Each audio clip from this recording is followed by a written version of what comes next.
smiles and everybody waving. Yeah. And it's just, it feels good to know that I'm able to help in the way that I can, you know, in the limited amount of time that I have as a mom with a job.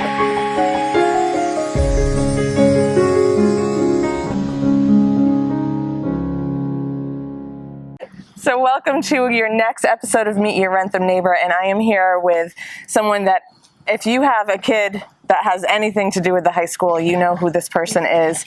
Lynn Chapin, Yes. Our crossing guard extraordinaire, who takes her life in her hands every single morning and makes sure that all of our children are safe. So thank you Yes, so much. absolutely. Thank you for interviewing, and thank you for just being a member of our community. How long have you been here? So I'm starting my 6th year here with the school. So I started in the 17-18 school year. So in addition to being a member of our school community, you have a family that lives here in Norfolk. Right, right. And a daughter that's at the middle school. Yes, right? I have my youngest daughter is in Franklin, because we're a blended family. So my youngest daughter's in Franklin schools. My middle daughter is at the middle school, KP Middle School, and my son is going to Tri-County.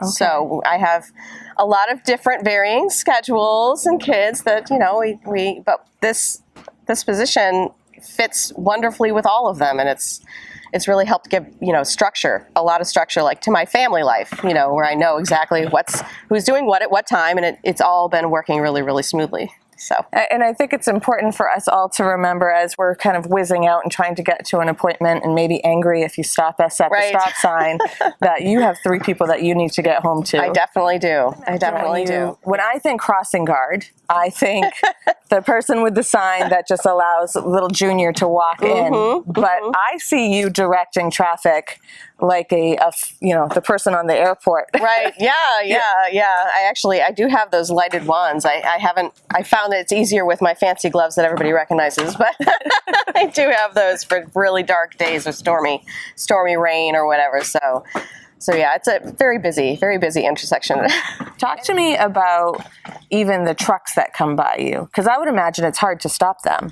Yeah, well, for sure. It's hard to stop them, but if you are, like, I know how a truck sounds when it is fully loaded versus when it's not fully loaded. And there's a quarry up there, so there's a lot of trucks that come through that are, you know, they're carrying material and whatnot. And so when I realize I need to stop the traffic on 140, I have to not only pay attention to what is coming my way from both directions, but I also listen to the trucks to be able to tell, okay, do I need to stop this? Do I need to stop this truck quickly because little Jimmy is about to dart out into the road, which also happens?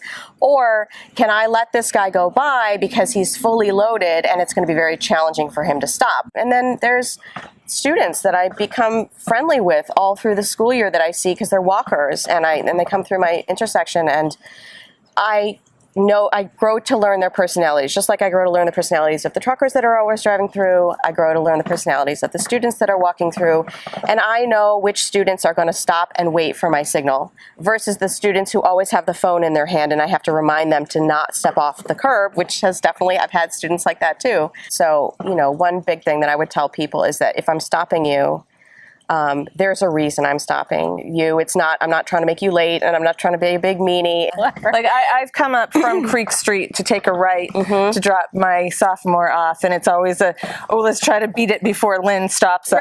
Right. And I totally understand that. A lot of times it's because there's a pedestrian.